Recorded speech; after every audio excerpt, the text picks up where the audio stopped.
Сколько можно зарабатывать в Норвегии на обычной работе? Я живу на небольшом острове за полярным кругом. И в этом видео хочу рассказать про свою работу, как я ее получил, сколько здесь можно зарабатывать и стоит ли вообще сюда ехать ради работы. Ну и перед тем как начнем, небольшая ремарка. Чтобы вам было лучше понимать уровень заработных плат в норвежских кронах, вам нужно норвежскую крону разделить на 10, и тогда вы получите сумму в долларах. Я работаю в доме престарелых на двух разных позициях. Первая позиция – это работа на кухне, а вторая – это уборка. Контракт у меня не постоянный, он временный, продлевается ежегодно, и я работаю как временный сотрудник. Но у этого есть и свои плюсы, например, можно легче взять отпуск или поменять график. Как я получил эту работу? Работу я нашел довольно интересным способом.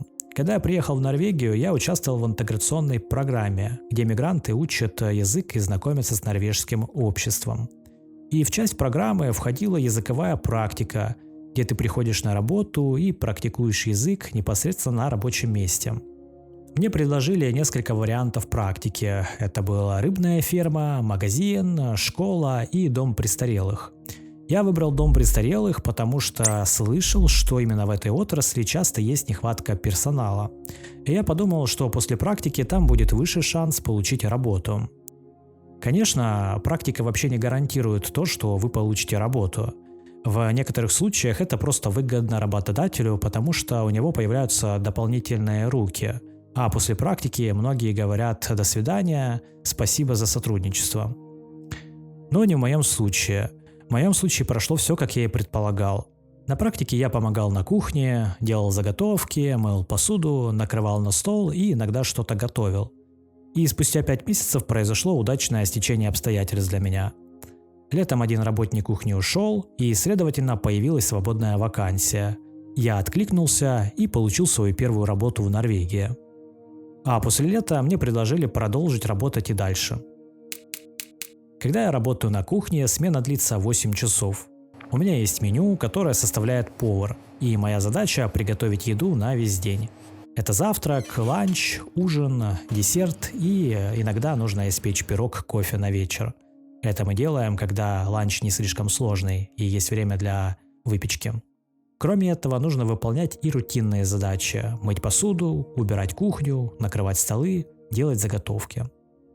И вторая часть моей работы – это уборка. Там смена короче и длится она 6 часов. Там я убираю комнаты, коридоры, санузлы, лифт и кабинеты. Кухня в уборку не входит, потому что ее убирают кухонные работники. Точную зарплату я называть не буду, но могу сказать, что она примерно соответствует минимальной ставке по отрасли. А это на сегодняшний день в Норвегии 236 крон 54 копейки. То есть 23-24 доллара. Оставшиеся отрасли, где предусмотрено законодательно минимальные ставки, я также вывел в таблице на экране. Кому интересно, ставьте на паузу и ознакомливайтесь.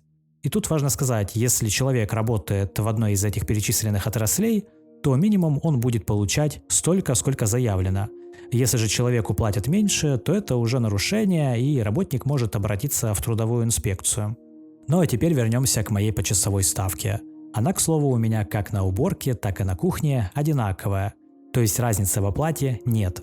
Есть разница только в рабочих часах. На кухне это 8 часов, а на уборке 6. А что касательно налога, то с моей занятостью и моим доходом налог в среднем составляет 25%. Что меня реально удивило, так это отношение к работникам. Отношение в коллективе меня устраивает. Отношение со стороны руководства здесь очень человеческое. Например, начальник может просто подойти и спросить, поел ли я, успел ли пообедать. Или другие работники могут напомнить, пойдем обедать, у нас сейчас перерыв.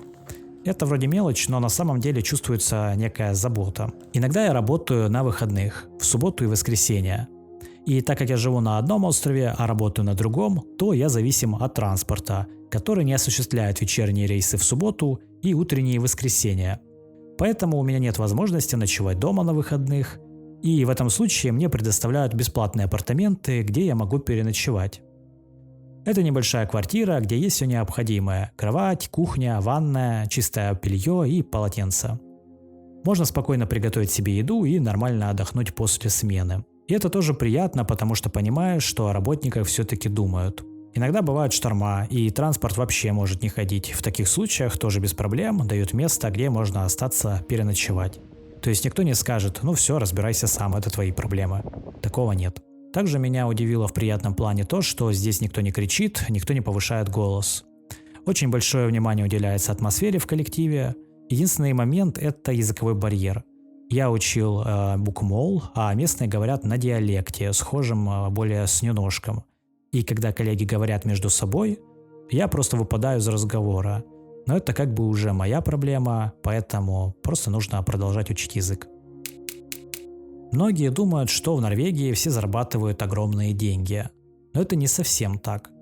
Например, медианная зарплата, по данным Statistics Central Bureau, составляет около 53 тысяч крон в месяц до налогов.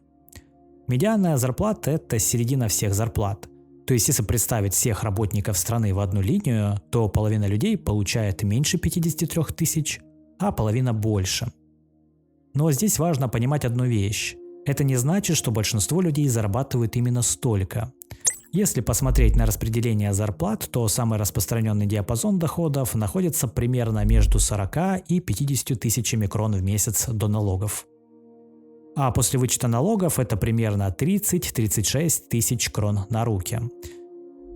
Кстати, есть еще один интересный факт. По данным статистики, около 68% работников Норвегии получают меньше средней зарплаты. Это происходит потому, что небольшая группа людей с очень высокими доходами заметно поднимает средний показатель вверх. И может показаться, что даже 30-36 тысяч крон на руки – это довольно хорошая зарплата. Но есть один важный момент. Цены в Норвегии тоже довольно высокие. Аренда жилья, еда, транспорт – все это заметно стоит дороже, чем во многих других странах. К слову, о том, во сколько обходится мне жизнь в Норвегии, я рассказал в отдельном видео. Подсказка сейчас появится в правом углу. Поэтому с такой зарплатой люди здесь в основном живут обычной нормальной жизнью, а не какой-то роскошной. Кто-то действительно может откладывать деньги, а у кого-то это получается гораздо сложнее. Потому что все здесь индивидуально. У кого-то есть кредиты, у кого-то семья и дети, и поэтому от случая к случаю это будет все варьироваться. Поэтому в Норвегии зарплаты могут выглядеть большими на бумаге, но в реальности все сильно зависит от расходов и жизненных обстоятельств. Если посмотреть статистику, видно одну интересную вещь. Мигранты в Норвегии концентрируются всего в нескольких сферах. Чаще всего это строительство, уборка и клининг, магазины, рестораны и гостиницы, уход за пожилыми и работа в школах. Ну а также фабрики и рыбная промышленность. То есть в основном это физическая работа и сфера обслуживания. Можно ли найти работу без языка? Да, но выбор будет небольшой. Без знания норвежского чаще всего можно устроиться на стройку, на рыбные заводы, в уборку, иногда на склад. Но есть важный момент. Без языка обычно можно получить только простую работу, и расти дальше почти невозможно. Есть ли конкуренция?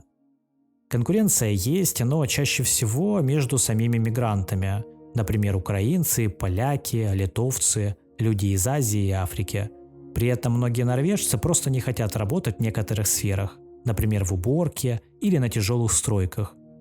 Поэтому во многих случаях мигранты не забирают работу, а закрывают нехватку работников.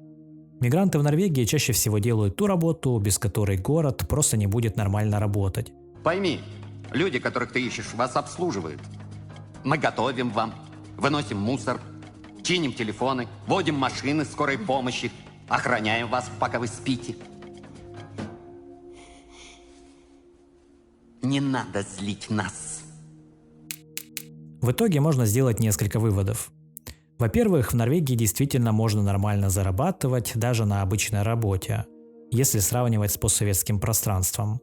Но деньги здесь точно не лежат на земле. Чтобы зарабатывать, все равно придется работать, и часто это физическая работа. Во-вторых, высокая зарплата сама по себе не делает человека богатым, потому что вместе с зарплатами здесь и высокие цены.